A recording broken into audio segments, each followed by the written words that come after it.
they were kind of like these touchstones of looking back to when the last song came out and where I was living and what I was doing and who I was shooting with and what color my hair was dyed at the time and things like Yeah, that. And it kind yeah. of, I guess, yeah, with that much space between singles, obviously a lot happens in a year. So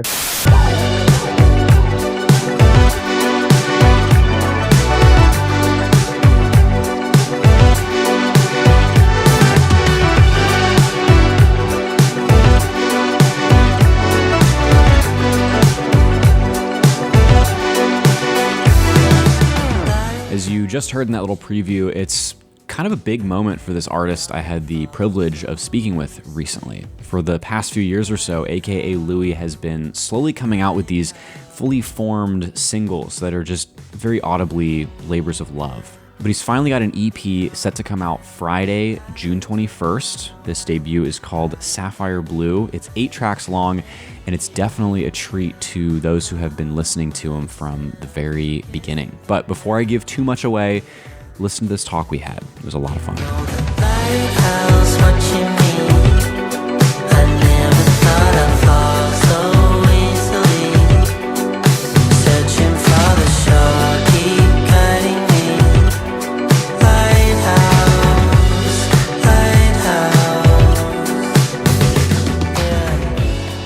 What has your approach been to like putting together this EP? I guess, was there like a clear starting point when you kind of set out to write it? yeah, not really. I think I remember the beginning was when my friend sent me these live drum stems and just to play with it was kind of out of the blue. Yeah. And I loaded them into the session and I started kind of writing over these live beats, which I hadn't done in the past.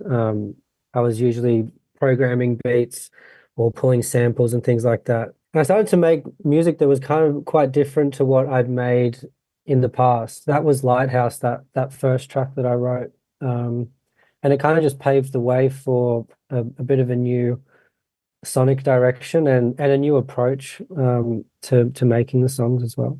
Yeah. I Yeah. saw you have like a reel on your Instagram. It was like the making of Lighthouse. Mhm. So was that kind of like how a lot of it went? Yeah, Okay. yeah.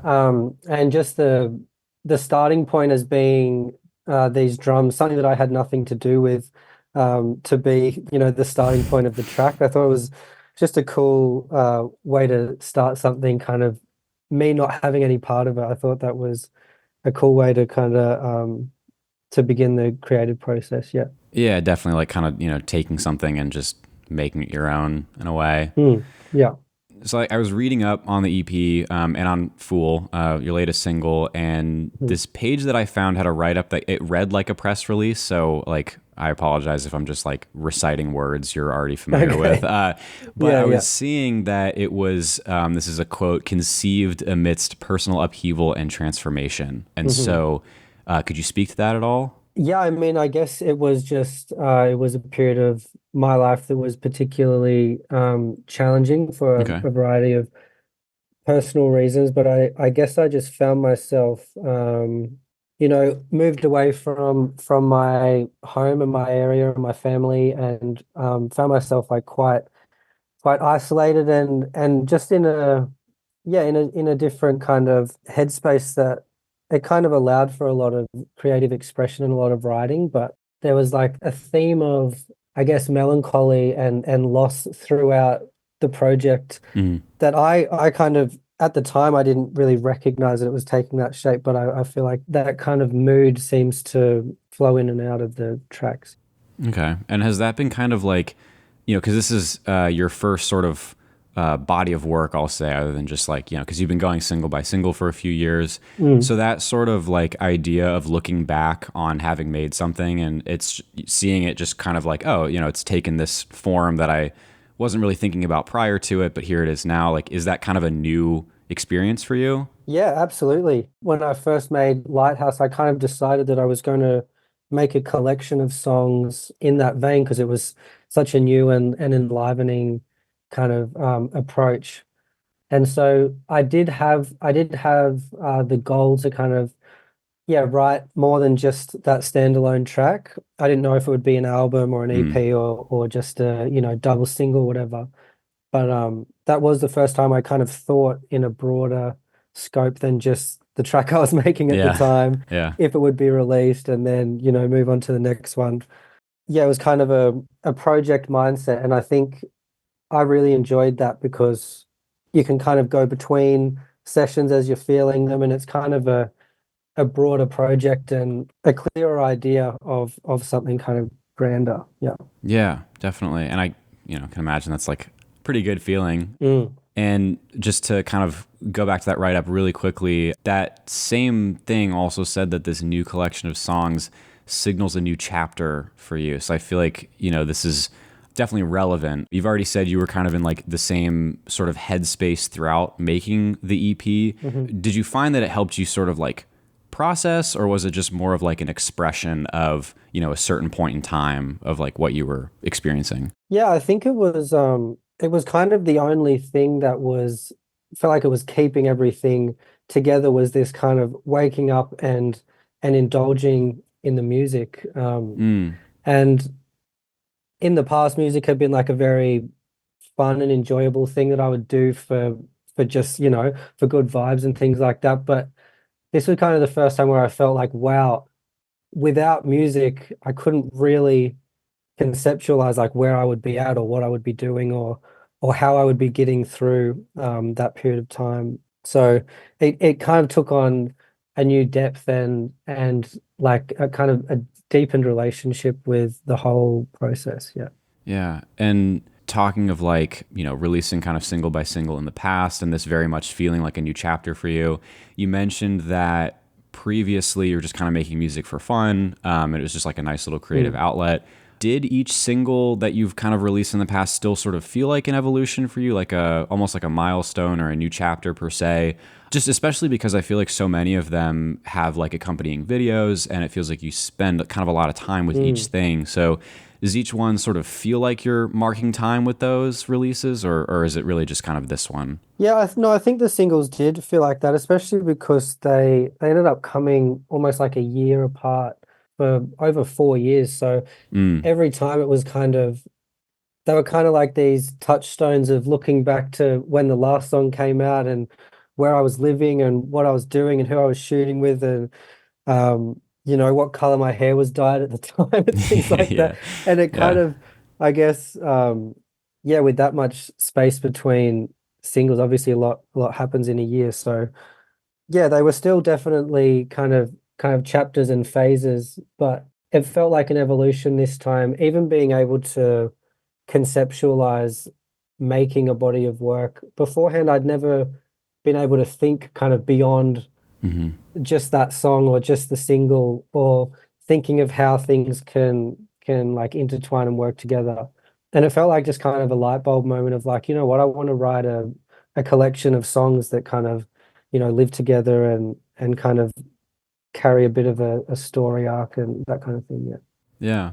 And so, like, when would you say, can you remember when exactly that sort of happened for you? Because I know you said in the beginning you weren't sure if it was like just going to be Lighthouse or just Lighthouse, maybe one other song.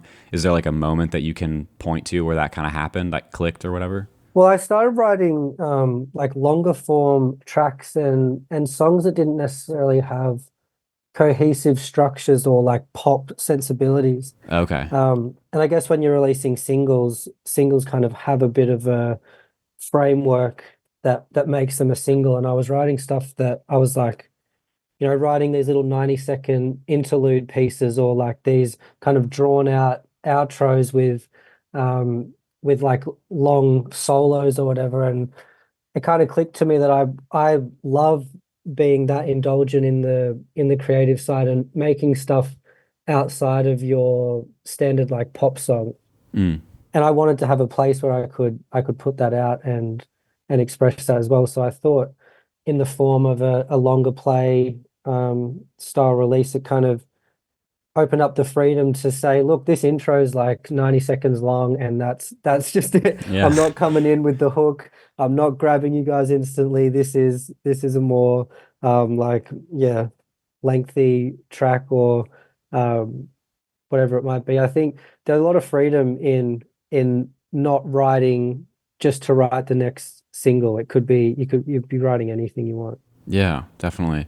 So then, did you put a lot of thought into the structure of the EP, like how the songs are going to play out? Yeah, yeah, I did. At the time of making it, I had no idea about the sequencing and how it would roll out. But once the songs started to come together, I started to kind of see the the progression. And for me, it kind of lives in like a part one and part two. Mm. When you hit that split solitary track at track five, it feels like a kind of new sonic realm and a new kind of atmosphere comes in after that. And yeah, the track listing seemed really obvious to me once I had the songs sitting there together. And I actually tried to write additional songs in the thought that it could be, a 10-track album. But the more I did that, I kind of felt like that chapter had ended, and I felt like writing things later didn't seem to fit into that world. So, an 8-track release is kind of a random number because it's kind of a long EP or a really short record, but that's just what felt right, and that's what felt everything felt pivotal to the way that it all plays. Yeah. Yeah, you don't want to force it. That's for sure. Mm. So then, I guess, are you sort of maybe planning in the future for like an album eventually Mm. with maybe the other songs that you wrote? Yeah, maybe not with the songs that came after, Okay. but definitely I love the idea of making an album. And I think just everything I learned from this process, like this process was made in so many different houses, in so many different recording experiences. There's different producers and writers that I worked with depending on where I was and what we were doing at the time. So I like the idea of maybe like establishing a place and establishing, a network and kind of saying we're going to write an album, to kind of make that Yeah. decision and that intention and set out to do that. I think that's what I'll do next. Yeah. Cool. And that's just sort of making me think like in terms of music production, I don't get to talk too often about music that has like heavier electronic and sort of synth pop elements to it. Hmm. So, forgive my like lack of knowledge where gear is concerned. Uh-huh. But when it comes to music production, how much of it would you say is like analog versus digital? Because you definitely, I would say, pull from both areas quite a bit. Yeah. Yeah, probably a pretty even mix. I Okay. think when the live drums came into the sphere this time around, it kind of lends itself to you want to play bass with the drums, Yeah. and then Yeah. you want to strum the guitars and um, programming things definitely becomes a bit of a afterthought. Yeah. Um, so there were still things that we would layer after the fact or that would come in the kind of post-production stage, but a lot of this has been yeah, organic instruments and more like hardware synths and less tinkering on the computer and more Yeah. kind of hands-on approach. Yeah. Do you enjoy that type of production more, or is it not really a case of like more or less? It's just that's what happened this At time the around. moment, I enjoy it a lot more. Yeah, I used Okay. to really love having control over, if I wanted to add notes to a chord, being able to be in the MIDI, Yeah. change drum fills on the go. I used to love having all that control, but recently I've learned to kind of love the mistakes and even just love trusting how it is at the moment, being like, that's what it is. You could tinker away forever, but kind of committing to what you have, there's a kind of freedom and joy in doing it that way as well, I think. Yeah, I can imagine. And I think a whole other element to music production that I don't think we immediately consider or associate with music a lot of times is that there's this whole separate visual side of things. Mm. So watching your videos, for example, they're all very well done. There's obviously a lot of attention paid to detail. So is it really important to you to also have that visual element to a lot of what you create, or is it just kind of whenever you feel inclined? Yeah, I think when I have when it's available to be able to do it, I Mm. do love to contribute the visual aspect, and oftentimes I have a strong idea. It's like the pushing me aside video. I just knew I wanted to be in a trolley going through the supermarket, and it was kind of like my videographer was kind of like, why? Like, what are we doing this for? But to me, it seems so obvious that that visual and that song would work like that. And it was the same with the clown in Full. I was just like, yeah, I'm going to be a clown for this. And people kind of were asking why, and I didn't really have a why. It was just kind of like, that's just what is happening for this. Yeah. And I think it's going to look great.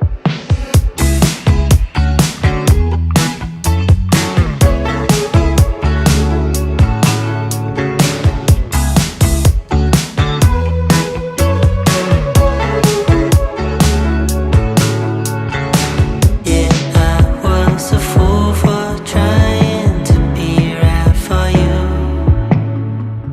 So yeah, I think the visual side really fun, and it's a enticing aspect for people that maybe don't know your music to like it's a nice introduction to the song to have that kind of visual element and the mood that that brings. Yeah, I've always been sort of the idea that adding maybe not a video, but at the very least like a visualizer or something just Mm, adds so much more to a song in like mm. pretty much every case. So, yeah, no, it's almost like another half, Yeah, like another yeah. side where it's like you're listening and yeah. Yeah, I would notice when talking to people, they would kind of say, "Oh, what's that song where, you're in the leather outfit and you're all like wrapped up in chains?" And it's Yeah. like some people think very visually, and some people Yeah. marry the song. The song will come on and they'll be like, "Oh, that's the film clip where he was the clown," and that it kind of Yeah. they seem to really evoke each other. Like you see the visual and you remember the song and vice versa.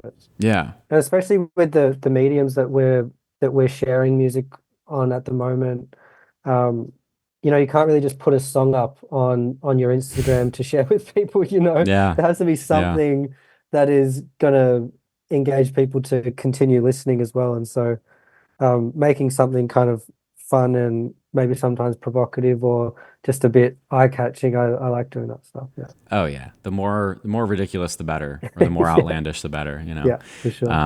And then similarly, sort of on like the visual side of things, you definitely, I'd say, just have a very clear aesthetic when it comes to the covers for like these recent three singles. Like they're sort of portraits.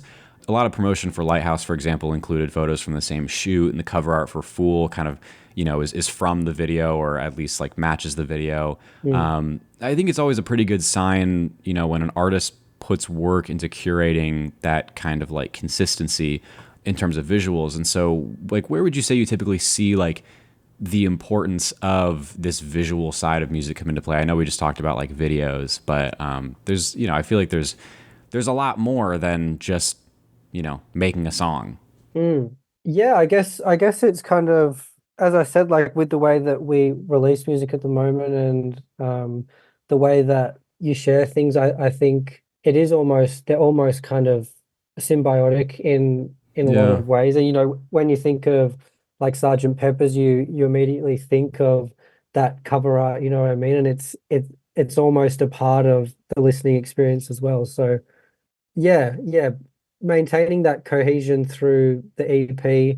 I'm glad that you felt that way, because it's Yeah. something that I guess kind of requires a little bit of forethought and preparation, which I haven't been good at in the past. It's kind of been like, here's this thing, and now we'll move on Yeah. and we'll make the next thing. And um, yeah, but I'm glad it kind of feels like it has that through line. That's really cool. It does. Yeah, and it's so tough to find like a consistency when it comes to that. I know, just Mm, like for me, little thumbnails for like interviews, it's like yeah, trying to be consistent there, and landing on something that works. It's really difficult. yeah, So, yeah, I yeah. got a lot of respect for that. Mm, Yeah, but I just wanted to talk quickly about performing live at the time of this recording. I think it was last weekend you just played a festival mm. there in Byron Bay. Is that right? Yeah, yeah, just played Festival of the Stone for Stone and Wood Brewing Company in Byron. Cool, cool. Yeah, and so how was that, first of all? That was great. Yeah, that was really cool.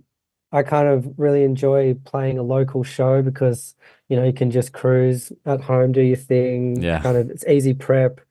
There's no, late nights and staying at hotels and things like that. Yeah. Feels like you can Yeah. really just be in your zone. You turn up to play, and it was kind of like proper treatment, like Hmm. beautiful platters of food, free booze, just whatever you wanted, tea, kind of expensive green room and all those things. So it's really nice to have that experience where you can kind of just bunker down at the festival and enjoy yourself. Um, Yeah. yeah, we had a great time. Yeah. And do you have like any shows coming up, like maybe in support of the EP or anything like that? Yeah, there's going to be an EP headline show locally, and then we have some, yeah, yet to be announced things coming in early September. Awesome. And this is just sort of making me think, especially talking about like the production question. Do you ever run into any challenges adapting your music to a live setting? Because I know there's probably some things you have to be like, hey, yeah, got to leave that out, or like, coordination things and Mm. people, right? Yeah, well, it's been prior to these tours, I've always performed solo, just like triggering the parts that I don't play, bringing them in and out, and then Yeah. yeah, playing guitars and singing. But I have a bass player now who's played this tour and this festival as well. And we're actually going into first rehearsal with a drummer next week. So it feels like it's kind of expanding, and with the music expanding and, a lot more live drums and things like that, it just feels right to bring in more live elements. And yeah, and each time it's like it's a big kind of process of, okay, we're taking the drums out from what was in tracks before.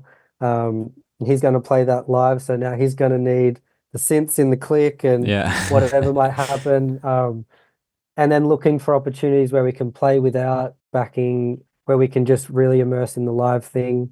So yeah, there's a lot of different avenues and different ways you can take it. But just with the music I've been making and the music that's coming out now, I feel like a live band just feels a lot more appropriate. Yeah. Yeah, and so much fun to play with mates, and to it's a big undertaking initially, but when you get it happening and you're all on a good level, like playing with your friends is epic. Yeah. And then if you're in the crowd or something, that's just like more to look at, right? Yeah, So, yeah. Well, you can sometimes kind of forget when, like, I do a lot of my music making by myself in a studio, and you can kind of sometimes lose touch with how enjoyable it is to just make stuff and perform stuff with people.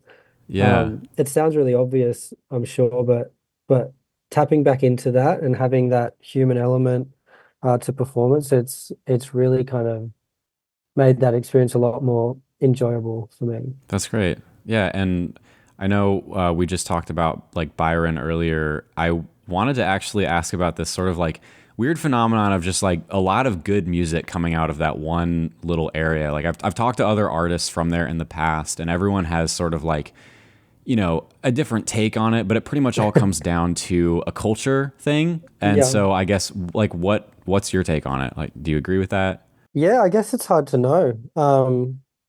I haven't really lived anywhere else for an extended period of time, so it's kind of, yeah, I guess like people talk about, the coast and like the kind of laid back, I guess like holiday atmosphere Sure. that Yeah. kind of exists around the Northern Rivers a lot.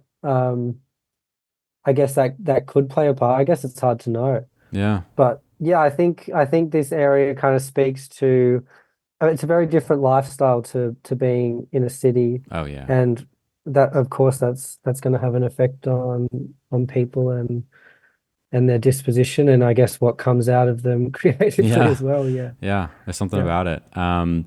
And like I did want to mention briefly, played a few shows with Tora a couple months back, which is really cool. With also from Byron Bay, Mm. and just kind of while we're on the topic of talking about this, I'm curious to hear your take. Like you did just mention playing in a live setting, like with other musicians, is just something else. As a largely solo artist, how do you see like the value of community when it comes to making music, not just performing, but sort of creating and just sort of the whole community aspect of it, especially where you are. Yeah, well, it's been a bit of a 180 for me going from, AKA Lui was always like my thing, and it was Yeah. my little kind of shelter from everything else. And I'd played in bands and done other things, but this was always like mine.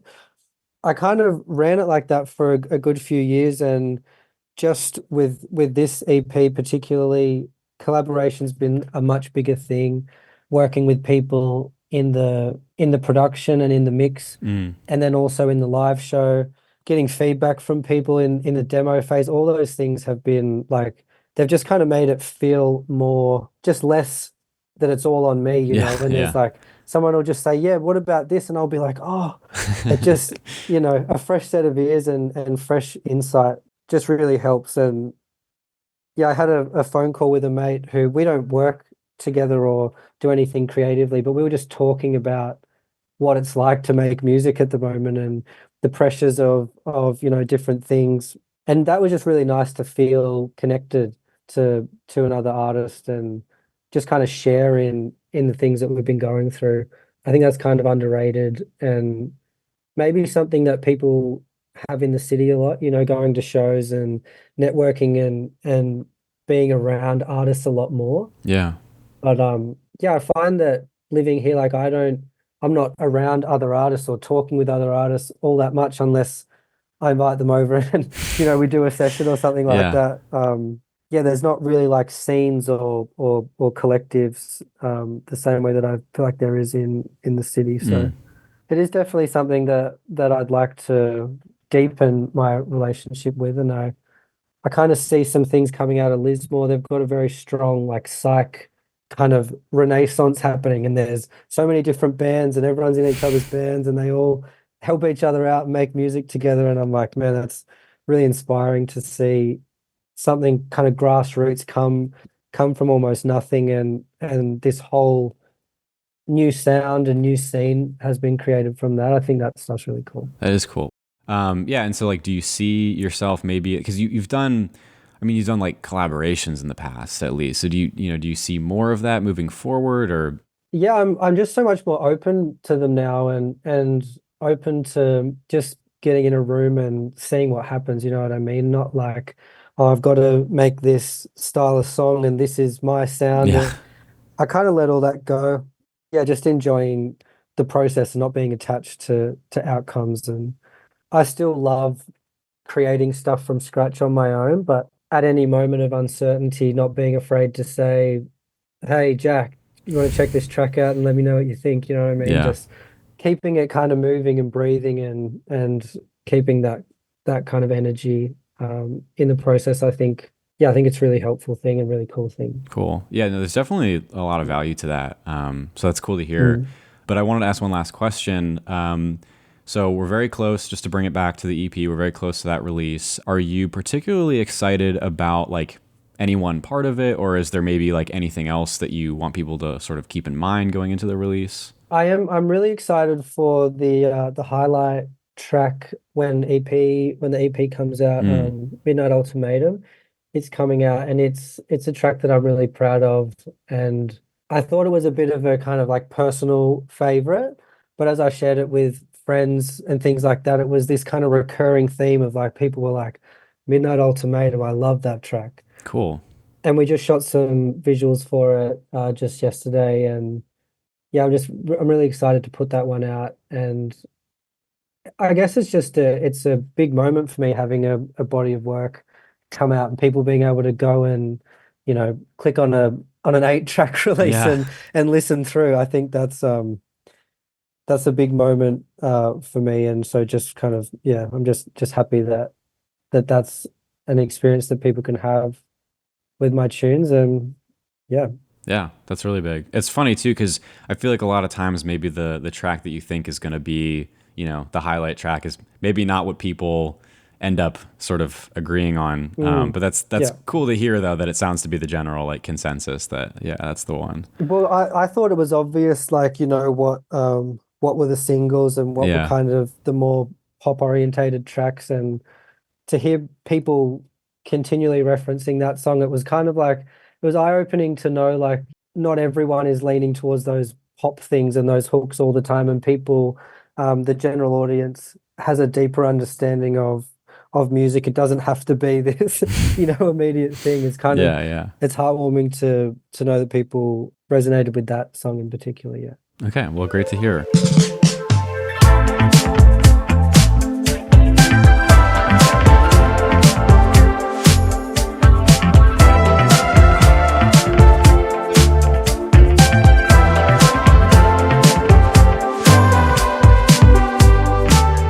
Now, the time spent writing and recording this EP was very clearly a transformational and formative experience for Lui, and I just can't wait to see what's coming next, really.